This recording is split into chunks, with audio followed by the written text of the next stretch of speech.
On behalf of the DILG Regional Office 5, I want to take this moment to wish you all a Happy New Year. 2021 has been a tough year for everyone, but we have proven time and again that we will be proactively responsive to the various calls to action, a mark of a truly resilient Bicolano. Despite the pandemic, we tried to deliver outstanding services to the people. What we have accomplished this year manifests not only our mandate as government employees, but our commitment in serving the Bicolanos. DILG Region 5's year-end review entitled Pagsalingoy is derived from the Bicol term Salingoy, which means to look back. By looking back, we are able to remember our success stories, strengthened by best practices and challenges we met along the way.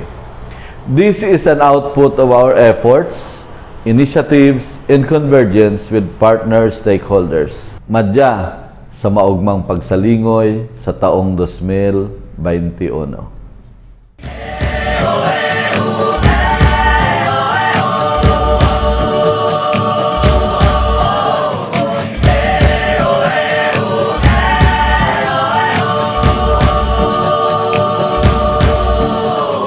Haliun ang takot sa imong daghan, iluwas ang urag, saka ang kabansayan. Magtindog na bang isog at ubangon buhay sa batunan, maugmang altaw. Ang duyukan ang kapwa maghiriras, hirasan, iriwal paraon, magtinabang tabangan. Pakusan ng sadirian sa imong isipon, pagkakasararo pa urugon.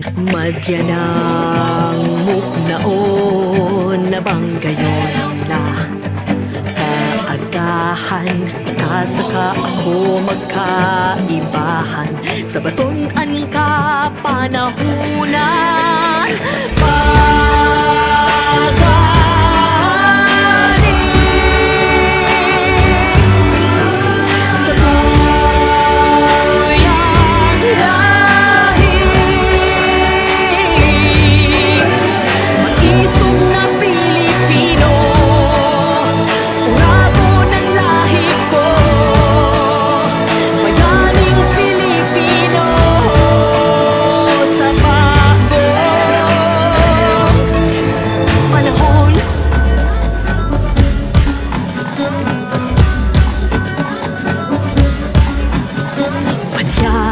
Kamot ko sa imong kaptan, sabay tang abuton ang kamang ganahan.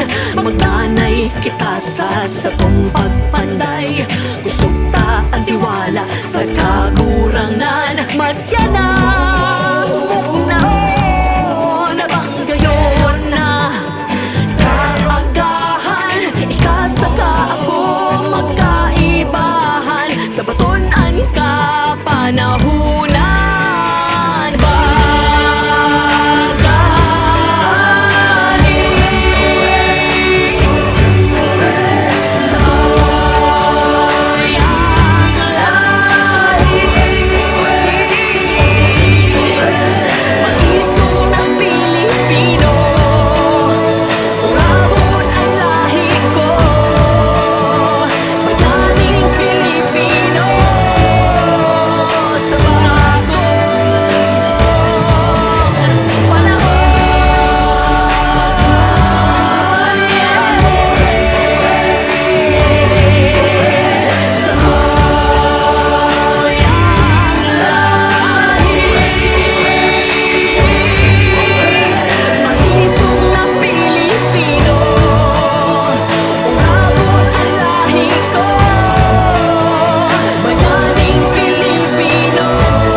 We are grateful to the competent and dedicated local chief executives, local government officials and employees, and the public to whom we dedicate our efforts and hard work. To our partners, the regional directors, heads and members of national government agencies, the academe, learning resource institutes, civil society organizations, other public and private organizations, for selflessly sharing their resources and expertise, contributing to achieving our common goal of promoting good local governance. To our regional, provincial, and field officers, whose dedication and untiring service carried us through all of this year's challenges and successes, we commit to consistently demonstrate ang matino, mahusay at maaasahang kagawaran para sa mapagkalinga at maunlad na pamahalaang lokal. Diyos mabalos, Diyos mapadagos.